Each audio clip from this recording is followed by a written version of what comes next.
Julius Caesar had everything: power, glory, the loyalty of his legions, the love of the masses.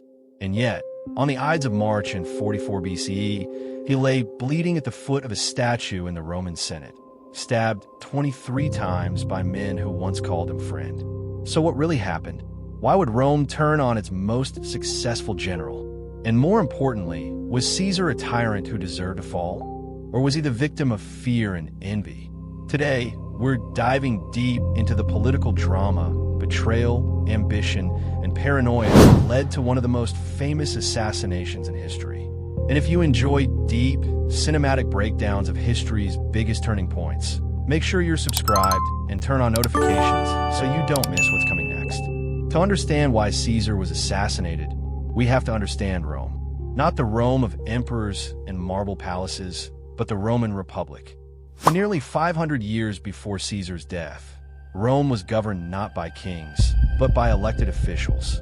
Power was shared between two consuls, a senate made up of elite aristocrats, and various assemblies representing the people. The Romans were proud of one thing above all else. They had expelled their last king centuries earlier. The very word king was poisoned in Roman politics. Now enter Gaius Julius Caesar. Born in 100 BCE into a patrician family with a long but somewhat faded legacy, Caesar grew up in a world of political instability. Rome was expanding rapidly. Wealth was flooding in from conquered territories. Generals were becoming celebrities. Armies were loyal not to the Republic, but to the men who paid them. Caesar was ambitious from start.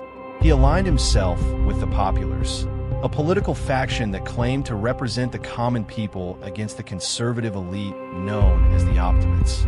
But this wasn't about ideology alone. It was about power. Caesar understood something crucial. If you wanted influence in Rome, you needed the support of both the people and the army. In 60 BCE, he formed a political alliance that would change everything: the First Triumvirate. It was an unofficial partnership between Caesar, Marcus Licinius Crassus, and Gnaeus Pompeius Magnus, better known as Pompey the Great. Crassus was the richest man in Rome. Pompey was its most celebrated general. And Caesar? He was the rising star who needed both of them. With their combined influence, Caesar secured the governorship of Gaul. And that's where he became unstoppable. For nearly a decade, Caesar waged brutal and brilliant campaigns across what is now modern France and parts of Belgium and Germany. He expanded Rome's territory massively. He wrote detailed accounts of his campaigns, which were circulated back in Rome, building his image as a heroic commander.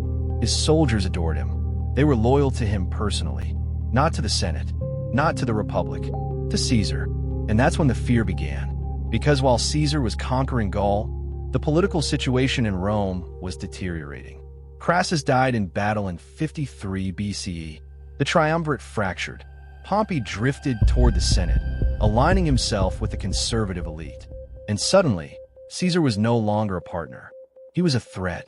The Senate ordered Caesar to disband his army and return to Rome as a private citizen. That might sound reasonable, but in Roman politics, it was a death sentence. Without his army and official command, Caesar would lose immunity from prosecution. His enemies were ready with charges that could ruin him. So in 49 BCE, Caesar made the most famous decision of his life. He crossed the Rubicon River with his army, an act that was considered an open declaration of war against the Republic. According to legend, he said, "The die is cast." Civil war erupted. Pompey and many senators fled Rome. Caesar marched in unopposed. Over the next few years, he defeated Pompey's forces in Greece, North Africa, and Spain. Pompey himself was eventually assassinated in Egypt. By 46 BCE, Caesar stood alone as the undisputed master of Rome. And that's where things get complicated. Caesar didn't declare himself king, but he accumulated powers that looked very close to monarchy. He was appointed dictator, initially temporarily, then for 10 years, and eventually dictator perpetuo, dictator for life. To many Romans, that crossed a sacred line. He centralized authority. He reformed the calendar, creating what we now know as the Julian calendar. He expanded the Senate, filling it with his supporters. He enacted land reforms. He forgave many of his former enemies. He was, in many ways, generous and pragmatic. But power in Rome was about perception as much as reality. Caesar sat on a golden chair. He wore a laurel wreath and purple garments traditionally associated with kings. His face appeared on coins, something no living Roman had ever done before. Statues of him were erected among those of the gods. And during one public ceremony, when Mark Antony offered him a crown, even though Caesar refused it, the mere suggestion sent shockwaves through the city. The Senate was no longer the center of power. Caesar was. And for men who had built their identities around the Republic, around shared governance, debate, and aristocratic privilege, this was intolerable. But here's the twist. The conspiracy wasn't led by his enemies alone. It included men he had pardoned, men he had trusted, men like Marcus Junius Brutus. Brutus wasn't just any senator. He had philosophical leanings toward the old Republican ideals. His ancestor, Lucius Junius Brutus, had helped overthrow Rome's last king centuries earlier. That legacy mattered deeply in Roman culture. Then there was Gaius Cassius Longinus, more openly resentful, more openly ambitious. Cassius had fought against Caesar in the Civil War and been spared, but he never truly accepted Caesar's dominance. Together, they began gathering support. Around 60 senators joined the plot. They called themselves liberatores, the liberators. They convinced themselves they were saving Rome from tyranny. They believed that killing Caesar would restore the Republic. But they miscalculated something crucial. They thought Caesar's power was personal, that if they removed the man, the system would revert. They underestimated how deeply the Republic had already changed. On March 15th, 44 BCE, the Ides of March, Caesar attended a Senate meeting in the theater of Pompey. Ironically, beneath a statue of his former rival.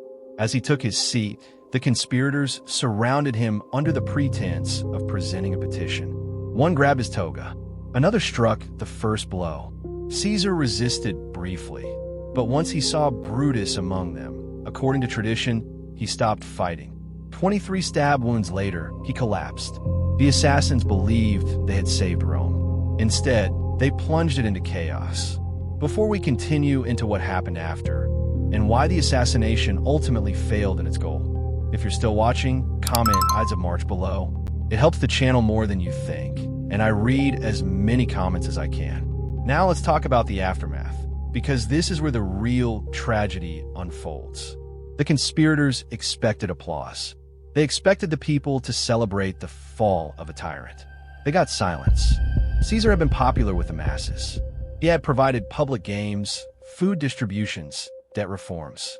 When Mark Antony delivered Caesar's funeral oration, he turned public opinion completely against the assassins. He read Caesar's will aloud, revealing that Caesar had left money to every Roman citizen and opened his private gardens to the public. Suddenly, Caesar wasn't tyrant. He was a martyr. Riots broke out. The conspirators fled Rome. And instead of restoring the Republic, the assassination triggered another round of civil wars. Mark Antony, Octavian, Caesar's adopted heir, and Lepidus formed the Second Triumvirate. They hunted down Caesar's killers. Brutus and Cassius were defeated at the Battle of Philippi in 42 BCE and took their own lives. In the end, the Republic did not return. Octavian eventually defeated Antony and Cleopatra. In 27 BCE, he became Augustus, the first Roman emperor. The assassination meant to prevent monarchy had created one. So why was Caesar assassinated? It wasn't just because he wanted power. It wasn't just because he wore purple or sat on a golden chair. It was because Rome was already unstable. The Republic's system had been cracking under the weight of expansion, wealth inequality, and militarized politics for decades. Caesar didn't invent those problems, but he accelerated them, and he embodied them. To the conspirators, he represented the death of tradition. To the people, he represented reform and strength. To himself, perhaps he believed he alone could hold Rome together. And that's the final irony. The men who stabbed him believed they were defending freedom, but they had no plan for what came next. They removed the figurehead, but not the forces that elevated him. History remembers the Ides of March as a cautionary tale about ambition, about fear, about how fragile political systems can be when personalities overshadow institutions. And maybe that's why Caesar's story still fascinates us, because it isn't just about ancient Rome. It's about power, about loyalty, about how quickly allies can become enemies when the balance shifts. As we close, think about this.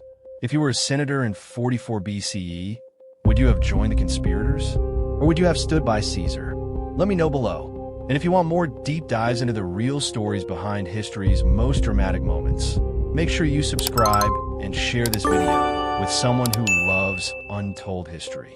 The fall of Julius Caesar changed the world forever, and we're just getting started.